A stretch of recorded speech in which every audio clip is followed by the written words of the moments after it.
Mister Mauro Zironelli, Dominici e Glamocanin guidano la rimonta, ma nonostante l'assalto finale con tante occasioni non arriva la vittoria. Che analisi fai di questa gara? Ma cioè, nettamente due volti. Il primo tempo malissimo a livello di interpretazione della gara, di approccio alla partita.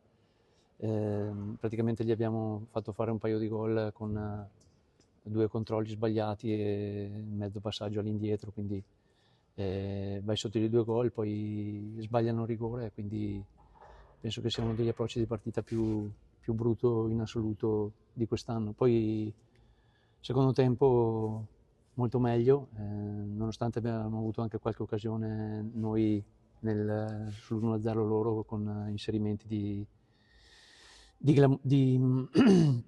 di Dominici, appunto, di Camarà e Benomio, eccetera, però la punizione di Doratiotto, eccetera, siamo stati capaci a ridurre lo svantaggio. Poi in secondo tempo molto meglio, tantissime occasioni perché eravamo sempre là in area, però purtroppo è una grandissima occasione persa per cercare di stare sotto al gruppo playoff e cercare di entrarci. E quando sbagli questi set point diventa sempre più dura, c'è una partita in meno, però non vogliamo che molliamo niente e dobbiamo renderci conto che non possiamo approcciare la partita in questa maniera, ma cercare di fare il secondo tempo. Però quando sei sotto 2-0 è anche più facile reagire, eccetera. Questa cosa qua è una cosa mentale che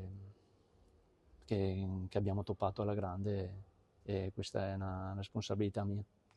La parata di Basso è stata decisiva, no? Perché ha evitato il tris, però i cambi che i giocatori che hai messo poi sono entrati bene, penso a Simeoni, Glamocanin in gol, Sì, sì, quindi no, hanno fatto veramente svoltare la partita e ha fatto una bella parata sul rigore, però penso che ha fatto 7-8 interventi il loro portiere che non ce ne gira una. Poi dopo 2 minuti che loro hanno tirato il rigore noi ne avevamo uno per noi, e non è che se dai un rigore dopo 2 minuti si può dare anche dall'altra parte, era nettissimo davanti al portiere.